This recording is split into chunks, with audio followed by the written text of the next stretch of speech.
మీరు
సోదార్ హోమ్ లో బాత్రూమ్ ఎందుకు అడగాలి? నేను ఉమెన్ కమిషనర్ వరకు వెళ్ళినా. నేను వాడు నా జీవితంతో ఆడుతాడు.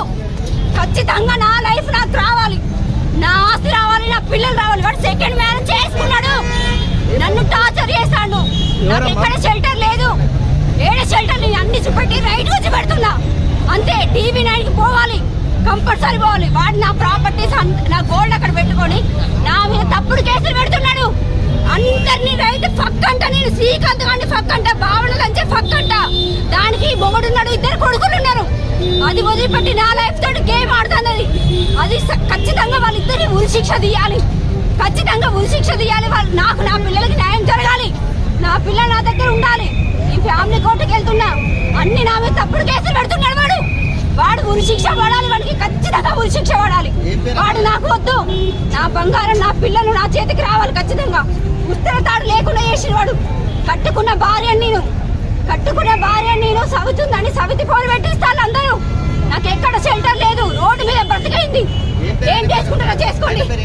వాడు శ్రీకాంత్ వాడు లంచ కొడుకు, దొంగ వాడుకో. వాడిని చంపుతా నేను చత్తా, ఇంతే. వాడిని చంపుతా నేను చత్తా. ఎన్ని పెడతారు నా మీద? కెమెరాలు ఎన్ని పెడతారు? కెమెరాలు ఎన్ని పెడతారు? ఏం చేస్తారు? లంచం తీసుకుపోయి పొక్కలు దాచి పెడతాడు వాడు. నా జీవితంతో ఆడతాడు. ఏం చేసుకోండి. ఏమట్లేదు, స్టేషన్ లో జరగట్లేదు, పెద్ద మనుషుల సమక్షంలో కూడా జరగట్లేదు. వాడు మాత్రం అరెస్ట్ అవ్వాలి. వాడు డీవీసీ ఉంది. వాడు నాకు రెసిడెన్షియల్ లేకుండా వేస్తాడు. ఎక్కడ రెసిడెన్షియల్ లేకుండా వేస్తాడు. ఖచ్చితంగా వాడు అరెస్ట్ కావాలి, సరెండర్ అవ్వాలి అంతే. వాడు చావాలి, లేకపోతే నేనైనా చావాలి. వాడని ఉండాలి. మోర్ దెన్ అందరు నా ఎమోషన్స్ తోటి ఆడుకుని అందరి సంగతి అవుతుంది. వీడి వెనకాల ఉన్న అందరు దందా మొత్తము సస్పెండ్ కావాలి.